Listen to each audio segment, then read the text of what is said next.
প্রিয় শিক্ষার্থীরা, আজকে হিন্দুধর্ম ক্লাসে সবাইকে স্বাগত। আশা করি সবাই ভালো আছো, সুস্থ আছো এবং স্বাস্থ্যবিধি মেনে চলছো। আজকে তোমাদের নবম অধ্যায়ে আছে ধর্মপদ ও আদর্শ জীবন।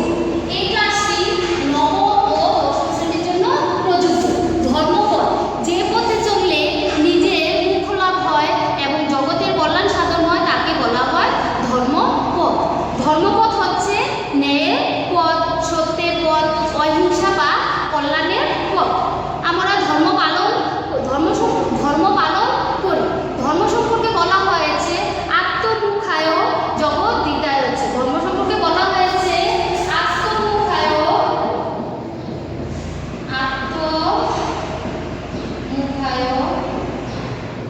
জগৎ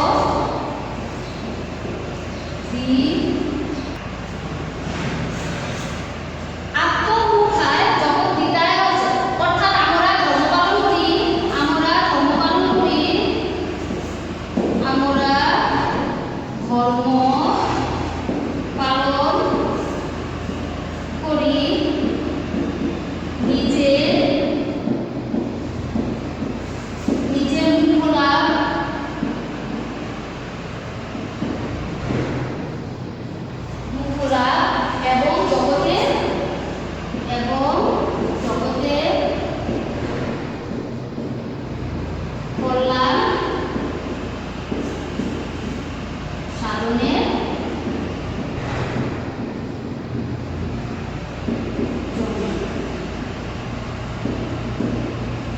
আমরা ধর্ম পালন করি নিজের মুখ্য লাভ এবং জগতের কল্যাণ সাধনের জন্য। মুখ্য লাভের পূর্ব পর্যন্ত আমাদের কি করতে হয়? বারবার জন্মগ্রহণ করতে হয় এবং পৃথিবীতে আসতে হয়, ভোগ করতে হবে জন্ম, জরা এবং মৃত্যুর যন্ত্রণা। মুখ্য লাভ মানে চিরমুক্তি, তোমাকে আর জন্মগ্রহণ করতে হবে না। কিন্তু যতদিন পর্যন্ত তোমার মুখ্য লাভ না হবে ততদিন পর্যন্ত তোমাকে বারবার জন্মগ্রহণ করতে হবে এবং মৃত্যুর যে যন্ত্রণা এটা তোমাকে সহ্য করতে হবে। আর মুখ্য লাভ করলে ব্রহ্ম বা পরমাত্মার সঙ্গে জীবাত্মা মিশে যায়। একে বলে ব্রহ্ম লগ্ন। ব্রহ্ম বা পরমাত্মার সঙ্গে কি হয়? আত্মার জীবাত্মাটা মিশে যায়, এটাকেই বলা হয় ব্রহ্মলগ্ন। এর অপর নাম মুখ্য লাভ। মুখ্য লাভের জন্য কেবল ব্যক্তিগতভাবে সাধনা করলেই চলবে না। মুখ্য লাভের জন্য শুধু নিজের কথা চিন্তা করলে হবে না, জগতের কল্যাণ সাধনের কথাও তোমাকে চিন্তা করতে হবে। ধর্মের লক্ষণ দুটি, একটি হচ্ছে সাধারণ লক্ষণ, অন্যটি হচ্ছে বিশেষ লক্ষণ। ধর্মের লক্ষণ কয়টি? দুটি। ধর্মের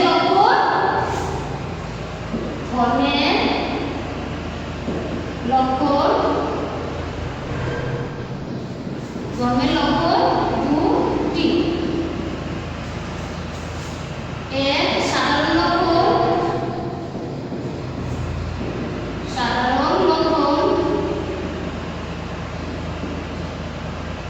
এই সাধারণ লক্ষণকে আবার 5 ভাগে ভাগ করা হয়েছে। হিংসা না করা, সত্যবাদী হওয়া, এই সাধারণ লক্ষণকে আবার কয়ভাগে ভাগ করেছে? 5 ভাগে। হিংসা না করা, 2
ঋষিদের ধ্যানদত্ত পবিত্র জ্ঞান, ধ্যানের মাধ্যমে মানে বেদকে এরা উপলব্ধি করেছে বা দর্শন করেছে। বেদকে আবার 4 ভাগে ভাগ করেছে, ঋগ্বেদ, সামবেদ, যজুর্বেদ, অথর্ববেদ। কোনটা ধর্ম এবং কোনটা অধর্ম তা নির্ণয় করার জন্য প্রথম মানে প্রমাণ হচ্ছে বেদ।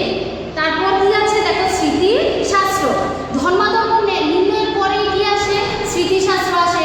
স্মৃতিশাস্ত্র হচ্ছে দ্বিতীয় প্রমাণ। কোনটা ধর্ম কোনটা অধর্ম তা নির্ণয় করার দ্বিতীয় প্রমাণ হচ্ছে স্মৃতিশাস্ত্র। তারপরে আছে সদাচার, মানে সৎ যোগ আচার। সৎ ব্যক্তিদের আচার আচরণকে বলা হয় সদাচার। কোনটা ধর্ম এবং কোনটা অধর্ম তা নির্ণয়ের জন্য মানে সদাচারকে তৃতীয় প্রমাণ হচ্ছে সদাচার। তারপরে আছে বিবেকের বাণী। বিবেকের বাণীতে আছে অনেক সময় ধর্মাধর্ম নির্ণয়ের কোনো দৃষ্টান্ত পাওয়া যায় না, তখন মানুষ মানে তখন নিজের বিবেককে বাণী হিসাবে গ্রহণ করে। ধর্মাধর্ম নির্ণয়ে বিজ্ঞ ব্যক্তিগণ নিজের বিবেককে প্রামাণ্য বলে বিবেচনা করে। কোনটা ধর্ম কোনটা অধর্ম তা নির্ণয়ের জন্য বিবেকের বাণী রয়েছে। তারপরে দেখো পার্ট 2 এ আছে তোমাদের নৈতিক মূল্যবোধের সাথে ধর্মের সম্পর্ক। আমরা জানি মানে আমরা বুঝি যে কোনটা ধর্ম কোনটা অধর্ম তা নির্ণয় করার জন্য মানে ধর্ম রয়েছে। কোনটা ভালো কাজ বা অকল্যাণকর কাজ, কোনটা মন্দ কাজ, কোনটা মানে অকল্যাণকর কাজ তা বিচার করার জন্য আমাদের যে বিবেচনাবোধ শক্তি মানে তৈরি হয় তাকে বলা হয় নৈতিক মূল্যবোধ। আবারও বলছি নৈতিক মূল্যবোধ কি? কোনটা ভালো কাজ এবং কোনটা কল্যাণকর কাজ, কোনটা মন্দ কাজ, কোনটা অকল্যাণকর কাজ তা বিচার করার যে বোধ শক্তি আমাদের মধ্যে রয়েছে এটাকেই বলা হয় নৈতিক মূল্যবোধ। ভালো কাজ করা ধর্ম এবং মন্দ কাজ করা অধর্ম। তাইলে ভালো কাজ করা ধর্ম, তাইলে ধর্ম মানে ভালো কাজ করা যেহেতু ধর্ম এটা আমাদের নৈতিক কাজ, আর যেটা মন্দ কাজ করা অধর্ম এটা আমাদের অনৈতিক কাজ। যেমন চুরি করা কি পাপ, তাহলে এটা মন্দ কাজ, এটা পেলে মানুষ চুরি করলে কি পায়? শাস্তি পায়। দেখো পার্ট 3 এ আছে ধার্মিকের স্বরূপ। ধর্মের 10টি লক্ষণ আছে: ধৃতি, ক্ষমা, দম, দ্বিবিদ্যা, অক্রোধ প্রভৃতি। যার মধ্যে প্রকাশ পায় বা যিনি ধর্মের এই 10টি লক্ষণ নিজের জীবনে চলার পথে অনুসরণ করেন তিনি ধার্মিক। ধার্মিক ব্যক্তি বেদ, স্মৃতিশাস্ত্র, সদাচার, বিবেকের বাণীকে প্রামাণ্য বলে মনে করে। ধার্মিক ব্যক্তি কখনো ধৈর্য হারান না। তিনি ক্ষমতা থাকলেও ক্ষমতা দেখান না, ক্ষমতা দম্ভ দ্বারা তিনি পরিচালিত হন না যে আমার এটা আছে ওইটা আছে এটা নিয়ে কি অহংকার করেন না। তিনি সর্বাবস্থায় নিজেকে সংযত রাখেন। ধার্মিক ব্যক্তি দ্বি শক্তি সম্পন্ন। দ্বি মানে ধারণ শক্তি সম্পন্ন। সকল কিছু বিচার করার শক্তি ধার্মিক ব্যক্তির রয়েছে। ধার্মিক ও অধার্মিকের পরিণতি। ধার্মিক ব্যক্তি সদা সন্তুষ্ট থাকে, সদা হাস্যময় প্রফুল্ল ও থাকে। প্রাপ্তি তাকে অহংকারী করে না যে আমি এটা পেয়েছি ওইটা পেয়েছি। প্রাপ্তি তাকে ধার্মিক ব্যক্তিকে অহংকারী করে না। অপ্রাপ্তি তাকে বিষণ্ণ করে না যে আমি এটা পাই না, যে আমার এটা পাওয়ার ইচ্ছা, এই কথা বলে না। তিনি তার কর্মকে ঈশ্বরের কাছে সমর্পণ করেন এবং কর্মের ফলও ঈশ্বরের কাছে সমর্পণ করেন। আর অধার্মিক ব্যক্তি সবসময় অতৃপ্ত থাকে যে আমি এটা পাই না, আমার এটা মানে পাওয়ার ইচ্ছা। অধার্মিক ব্যক্তি সবসময় অতৃপ্ত থাকে, যতই মানে পেয়ে যাক না কেন তারপরে কি তার মধ্যে একটা অতৃপ্ত ভাব থেকে যায় যে এটা আমার দরকার। ইহলোকে তিনি কুকর্মে লিপ্ত থাকেন, কখনো কখনো কুকর্মের জন্য দণ্ডিত হন এবং দণ্ডভোগ করেন। কুকর্ম থেকে পাপ অর্জিত হয় আর পাপ মৃত্যু পর্যন্ত ডেকে আনে। পাপীকে নরক যন্ত্রণা ভোগ করতে হয়। যারা অধার্মিক তারা কি পাপ করে, এই কারণে তাকে কি করতে হবে? নরক যন্ত্রণা ভোগ করতে হবে। দেখো পার্ট 5 এ আছে উপাখ্যান। উপাখ্যান মানে গল্প। তাহলে আমরা ধর্মের জয় একটি গল্প আছে, এই গল্প সম্পর্কে আমরা জানি। অনেক কাল আগের কথা, তখন ছিল সত্যযুগ। দৈত্যদের রাজা হিরণ্যকশিপু। দৈত্য আর দেবতাদের মধ্যে চিরকালের ঝগড়া। দৈত্য আর দেবতাদের মধ্যে সবসময় কি ঝগড়া। হিরণ্যকশিপু তার ব্যতিক্রম হবেন কেন? কারণ হিরণ্যকশিপু কি দৈত্য বংশে জন্মগ্রহণ করেছেন। তিনিও ছিলেন হরি বিদ্বেষী, কিন্তু দৈত্যকুলে জন্ম নিয়েছিল এক হরিভক্ত। তিনি রাজা হিরণ্যকশিপুর পুত্র প্রহ্লাদ। প্রহ্লাদকে গুরুর কাছে পাঠানো হয় শিক্ষা গ্রহণ করার জন্য, কিন্তু পাঠে মন নেই। প্রহ্লাদের পাঠে মন নেই কারণ সেখানে হরিভক্ত হৃদয় তার তৃপ্তি পাচ্ছে না। একদিন রাজা মানে প্রহ্লাদকে কুলে বসিয়ে জিজ্ঞাসা করলেন, বর্ষ প্রহ্লাদ, কোন বস্তু সবচেয়ে তোমার প্রিয়? পার্থিব কোনো জিনিসই আমার প্রিয় নয়। প্রহ্লাদ বলতেছে, পার্থিব কোনো বিষয় আমার প্রিয় নয়, নিবিড় বনে গিয়ে শ্রীহরির আশ্রয় নেয়াই আমার আনন্দ। অবাক হয়ে গেলেন রাজা হিরণ্যকশিপু, কে তার ছেলের কানে এই হরিনাম দিয়েছে। শিশুদের বুদ্ধি এভাবেই পরের বুদ্ধিতে নষ্ট হয়। তখন রাজা বলতেছে যে শিশুদের বুদ্ধি পরের বুদ্ধিতে এভাবেই নষ্ট হয়, কারণ প্রহ্লাদের কানে কে এই হরিনাম দিয়েছে। প্রহ্লাদকে আবার গুরুগৃহে পাঠানো হলো, তাকে সুশিক্ষার জন্য যত্ন নাও বললেন রাজা। কিন্তু শত চেষ্টাতেও প্রহ্লাদের কোনো পরিবর্তন হলো না। অনেক চেষ্টা করছে রাজা যে প্রহ্লাদের মন থেকে হরিভক্ত যাওয়ার জন্য, কিন্তু হরিনাম আর প্রহ্লাদের মন থেকে যায় না। তখন রাজা হিরণ্যকশিপু প্রহ্লাদকে পৃথিবী থেকে সরিয়ে দেওয়ার সিদ্ধান্ত নিলেন। নিজের ছেলে প্রহ্লাদ, তাকে কি করেছে? পৃথিবী থেকে সরিয়ে দেওয়ার অনেক চেষ্টা করেছে। রাজার আদেশ পেয়ে এগিয়ে এলো দৈত্যরা। ভয়ঙ্কর তাদের চেহারা, তাদের তীক্ষ্ণ সুর, যার অগ্রভাগে মৃত্যুর আমন্ত্রণ।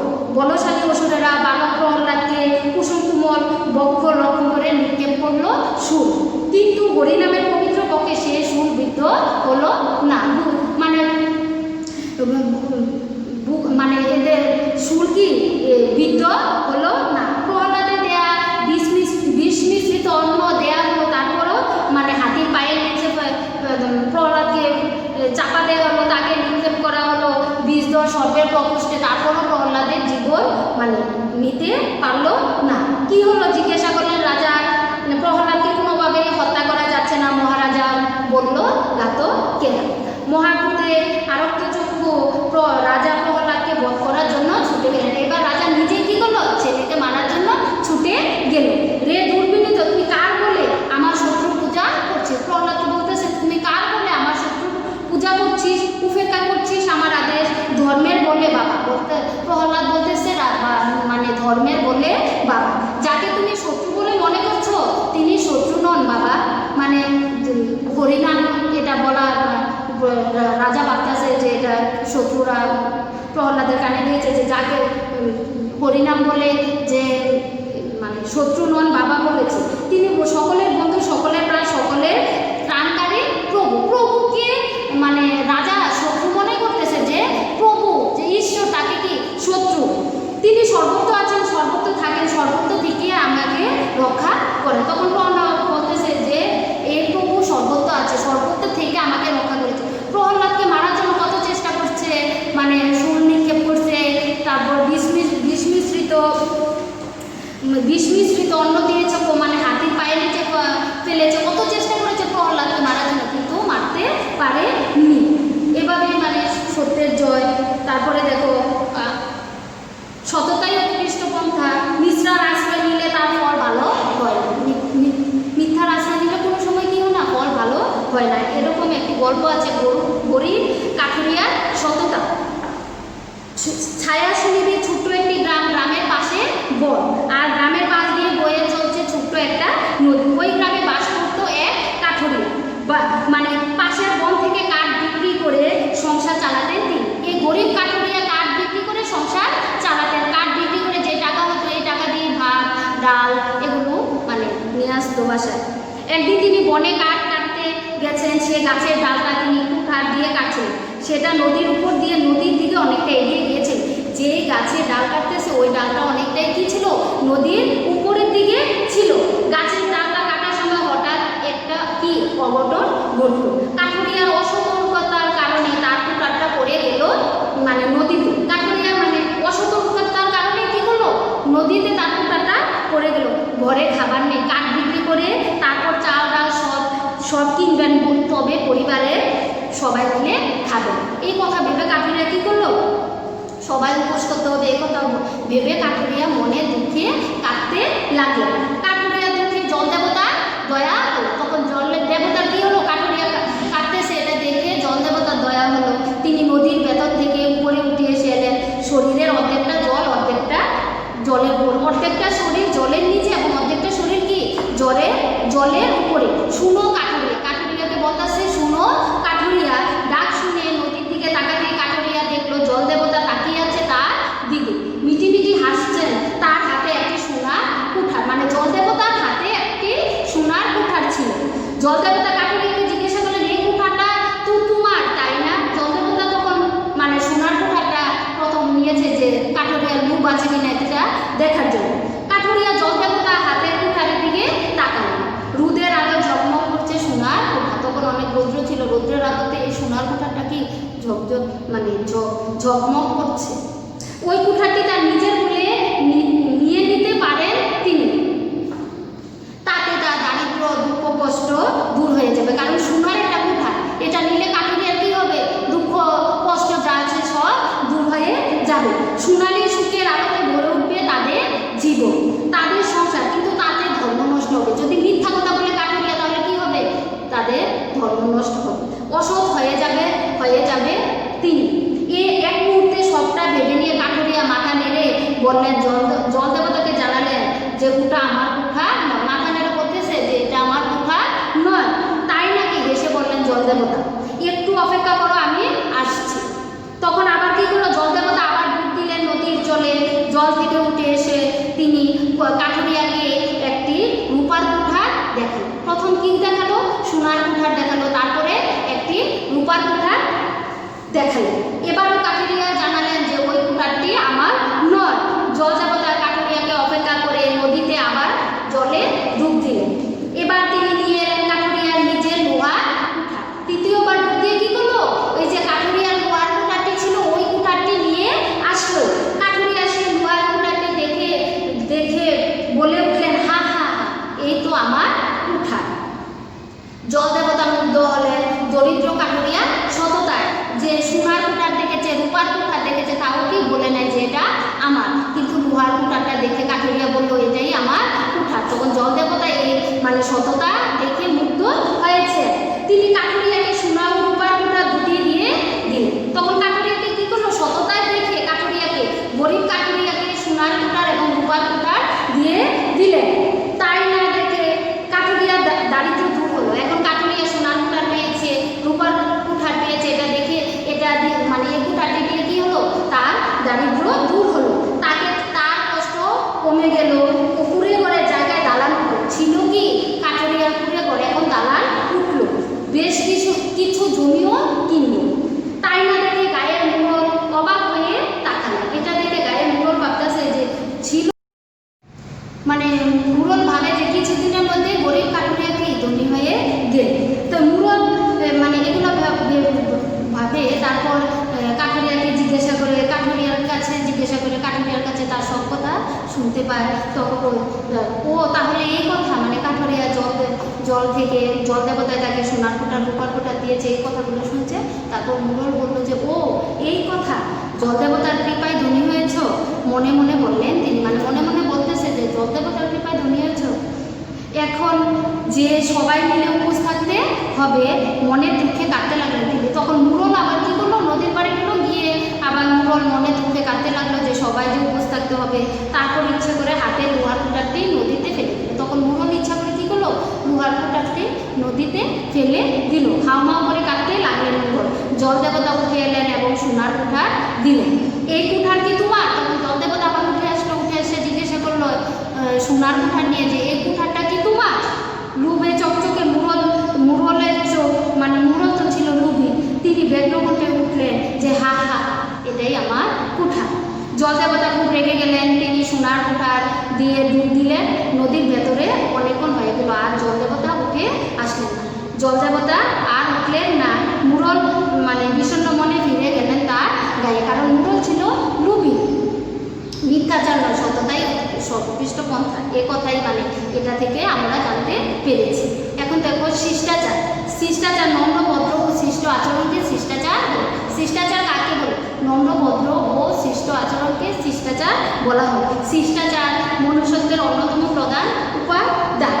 এই শিষ্টাচারের জন্য মানুষ পশু পাখি থেকে আলাদা। মানুষের মধ্যে নম্র ভদ্র এবং কি মানে ভদ্র আচরণ আছে, এই কারণে মানুষ অন্যান্য পশু পাখি থেকে মানুষ আলাদা। মাতা পিতা ও অন্যান্য গুরুজনকে আমরা প্রণাম জানাই। এই প্রণামের মধ্য দিয়ে শিষ্টাচার প্রকাশিত হয়। আমরা তাদের দেবদেবীদের স্তবস্তুতি করে এবং মন্ত্র উচ্চারণ করে আমরা দেবদেবীদের কি করি? প্রণাম জানাই। তারপরে দেখো প্রণাম এবং নমস্কারের ধারণা। প্রণাম বলতে বোঝায়, মানে প্রণাম বলতে আমরা বুঝি কি হরিচরণ বন্দ্যোপাধ্যায় তার বঙ্গীয় শব্দকোষ গ্রন্থে উল্লেখ করেছেন প্রণাম 4 প্রকার। প্রণাম কয় প্রকার? 4 প্রকার, মনে রাখবে। প্রণাম 4 প্রকার। 1 অভিবাদন, 2 পঞ্চাঙ্গ প্রণাম, 3 অষ্টাঙ্গ প্রণাম, 4 নমস্কার। প্রণাম কয় প্রকার? 4 প্রকার। দেখো, নমস্কার প্রণামের প্রতিশব্দ। নমস্কার কি? প্রণামের প্রতিশব্দ কি? নমস্কার। এখানে নমস্কার বলতে হাত জোর করে মাথা ঠেকানো। আমরা কি হাত জোর করে মাথা ঠেকাই এভাবে নমস্কার দেই বা হ্যাঁ, নমস্কার 3 প্রকার, যথা কায়িক, বাচিক ও মানসিক। নমস্কার আবার কয় প্রকার? 3 প্রকার, কায়িক, বাচিক, মানসিক। আর প্রণাম হয়েছে কয় প্রকার? 4 প্রকার, মনে রাখবে। তারপরে এদের মধ্যে তোমাদের কিছু আছে যে মানে বহু নির্বাচনী প্রশ্ন হিসাবে অথবা জ্ঞানমূলক প্রশ্ন হিসাবে আসে। দেখো, ধর্মের বাহ্যিক লক্ষণ কয়টা? ধর্মের বাহ্যিক লক্ষণ কয়টা?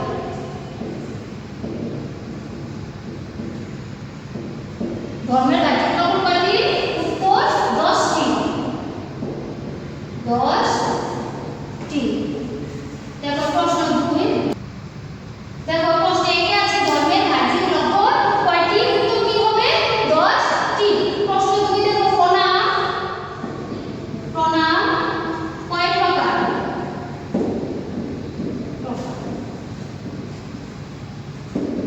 প্রণাম কয় প্রকার? প্রণাম 4 প্রকার। উত্তর 4 প্রকার। দেখো প্রশ্ন, ধার্মিককে রক্ষা করে কে? প্রশ্ন 3, ধার্মিককে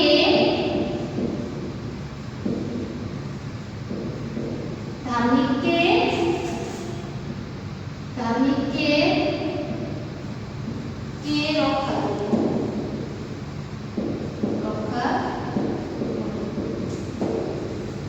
ধার্মিককে রক্ষা করে কে? ধার্মিককে রক্ষা করে কে? উত্তর হবে ধর্ম। উত্তর ধর্ম। তাহলে দেখো আরো কিছু প্রশ্ন।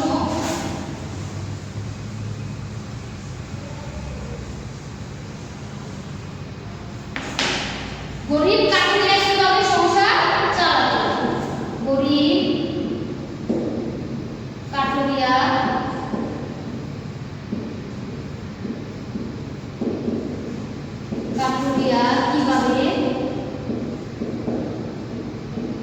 কিভাবে সংসার চালাতো?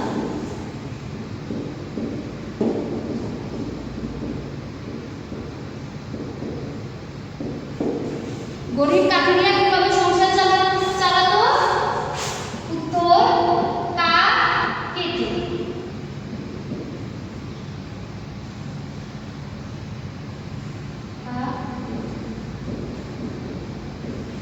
কিভাবে সংসার চালাতো? সরি, কয়টা কাটতো? হ্যাঁ, গরিব কাঠুরিয়া কিভাবে সংসার চালাতো? কাঠ কেটে। 5 মানে প্রণামের প্রতিশব্দ কি? প্রণামের প্রতিশব্দ কি? উত্তর কি হবে? প্রণামের প্রতিশব্দ নমস্কার।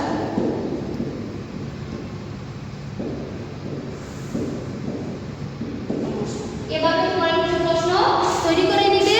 তাহলে মানে আমরা যে গল্পটি করেছি এদিকে তোমাদের 2টি বাড়ির কাজ দিয়ে দিব। দেখো, বাড়ির কাজের প্রশ্নগুলো হচ্ছে: এ, জল দেবতা কার সততায় মুগ্ধ হয়েছিল এবং কেন?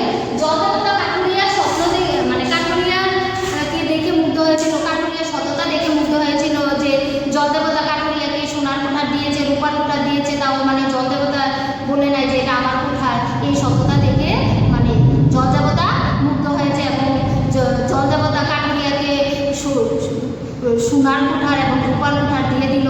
তারপর কাঠুরিয়া মানে ধনী হয়ে গেল। এটাই ছিল এই প্রশ্নেতে। তারপরে দেখো প্রশ্ন 2 আছে, ব্রহ্মলগ্ন হওয়া কি ব্যাখ্যা করো? ব্রহ্মলগ্ন বলতে মুখ্য লাভের পূর্ববর্তী আমাদের বারবার জন্মগ্রহণ করতে হয় এবং পৃথিবীতে আসতে লাগে এবং মানে জন্ম মৃত্যু এবং যন্ত্রণা ভোগ করতে হয়। আর মুখ্য লাভ বলতে ব্রহ্ম বা পরমাত্মার সঙ্গে মিশে যাওয়া, আমাদের আত্মাটা ব্রহ্ম বা পরমাত্মার সাথে মিশে যাওয়াকে বলা হয় ব্রহ্মলগ্ন। ব্রহ্মলগ্নের অপর নাম মুখ্য লাভ। মুখ্য লাভ মানে চিরমূর্তি, তোমাকে আর পুনরায় জন্মগ্রহণ করতে হবে না, তোমার আত্মাটা মানে ব্রহ্ম বা পরমাত্মার সঙ্গে মিশে যাবে। এভাবে প্রশ্নটি সুন্দর করে গুছিয়ে লিখবে, তাহলে মানে বাসায় ভালোভাবে পড়াশোনা করবে। আজকের মতো ক্লাসটি এখানে সমাপ্ত।